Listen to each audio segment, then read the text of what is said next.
აი ამ ადგილზე, სადაც ახლა ჩემი კლინიკა, დედაჩემის მეგობარი ცხოვრობდა და პიონერთა სასახლეში რომ მივყავდი, ხელჩაკიდებული აქ ჩერდებოდა და თავის დაქალს 10 წუთი დაახლოებით ელაპარაკებოდა. იქით წასვლისას, აქით მოსვლისას და ეს ადგილი ჩემთვის არის დედასთან დაკავშირებული. დედა რომ გადამიცვალა 2002 წელს, გადავწყვიტე რომ დედის სახელზე რაღაცა გამეკეთებინა ზუგდიდში. დედის სახელის უგდავსაყოფად მშობლიურ ქალაქში კარდიოლოგიური კლინიკის გახსნა მტკიცედ გადაწყვიტა. დეიდაშვილს თხოვა მათ სახლთან ახლოს იმ ადგილას, სადაც ბავშვობის ტკბილი მოგონება დედას ახსენებდა, შენობის პოვნაში დახმარებოდა. ხედავო რამესო, კაცო, ასე როგორ ზუსტად იმ ადგილზეო, ახლად აშენებული სახლი იყიდებაო. გარემონტებული არ არისო. ზუსტად 16 წლის წინ კარდიოლოგმა ანზორმელია მშობლიურ ქალაქში კლინიკა გული გახსნა. და ეს კლინიკა ეძღვნება ჩემ მშობლებს, ჩემ ნათესავებს, ჩემ მეზობლებს, მასწავლებლებს. იყავი, მე გაგიგეთ. მე რამდენი დღეა? მესამე. დედას მამას ჰქონდა ინფარქტი? ეწევი ციგარეტს? ბებს, ხო? ეხლა ჩვენ აღვადგინეთ დაზიანებული სიძარღვე, მაგრამ თვითონ დაავადება, რომელიც იწვევს შულო ამ სიძარღვების დაზიანებას, ის ორგანიზმში რჩება, ამიტომ წამლები უნდა სვა, რომ არ დაზიანდეს სხვა სიძარღვები, კარგით? ჩვენი დევიზია გულის კურნალი მხოლოდ გულია. თუ პაციენტს გულით არ მიიღებს, თუ პაციენტს გულით არ მოусმენ, დანიშნულებას გულით არ მისცემ, იქ წარმატება გამორიცხული იქნება. გამარჯობა. ტკივილი ჩამოვიდა კონკრეტის არეში, ანამნეზში 6 წლია დიაბეტია, ინსულინ დამოუკიდებელი. წნევიანი. როგორც ავიძაღლე უნდა იყოს დაბმული მუდმივად, ისე უნდა იყოს წნევა დაბმული, რომ არ უკბინოს ტვინს ინსულტის სახით და გულისყუნც ინფარქტის სახით. ამიტომ გააქვს, არა გაქვს, რომ დაგინიშნავენ, აუცილებლად მიიღეთ წამალი. იყოს, მე თვითონ გაგიგეთ. ტკბილი სიტყვა პაციენტისთვის, რომ სამკურნალო ეფექტს ახდენს, ეჭვი არ ეპარება. მიუხედავად იმისა, რომ თბილისში დატვირთული გრაფიკი აქვს, ცდილობს ყურადღება არც ზუგდიდის კლინიკის პაციენტებს მოაკლოს. გული კარგი.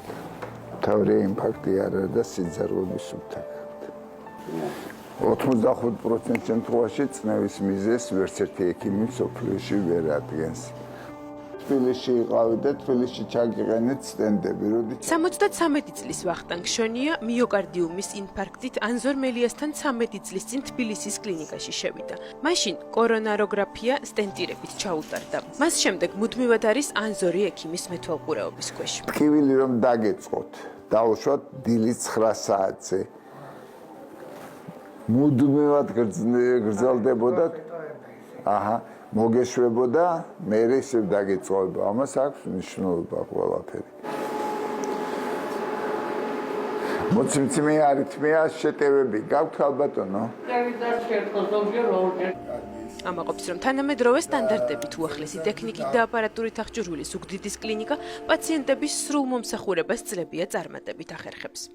პირველი იყო ზუგდიდში, მე რომ დავდგი ამ კლინიკაში, წარმოგიდგენიათ, ხალხი ქუთაისში მიდიოდა კომპიუტერული ტომოგრაფიის ჩასატარებლად. ეხლა ფიქრობ, ნუ თუ ეს მე შევძელი, ნუ თუ მე ეს გავაკეთე. ფული არ მქონდა არასოდეს, მაგრამ აი ჩემი ძმაკაცი მეუბნება, ბიჟი ხარო. მე რომ ამხელა ვალი მქონდესო, კრედიტიო, გული გამისკდებაო და შენ იღებ და იღებ, მაგრამ მიდიხარ წინ და წინო. სხვანაირად შეუძლებელია დღეს თუ არის მოძრაობა და მოძრაობა ჩემო თერგო, ხომ გახსოვთ რომ აი კიდამ მაქვს ეს ჩარჩენილი.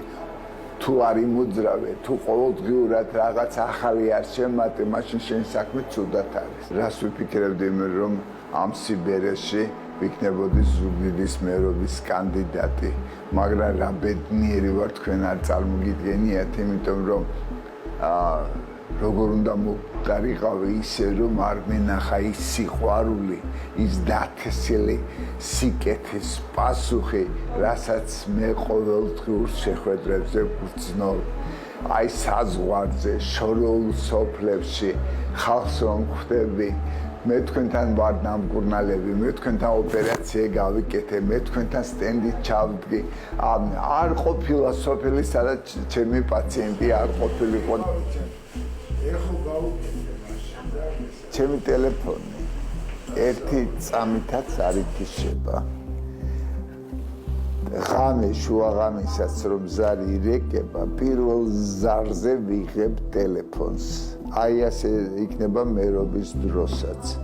მერის ძირითადი ფუნქცია რა არის? არის მენეჯერული ფუნქცია. მენეჯერმა უნდა გადაწყვიტოს რა მიმართულებით წაიყვანოს. რა გუნდი უნდა შეკრას. რა არის ეს მაგისია? ხუმრობს, რომ მის პაციენტებს სანერვიულო ნამდვილად არაფერი აქვთ. ანზორი ექიმი ყურადღებას მათ მერობის შემთხვევაშიც არ მოაკლებს და სახელმწიფო სამსახურიდან დასვენების დღეებს მათთან ვიზიტებს დაუთმობს.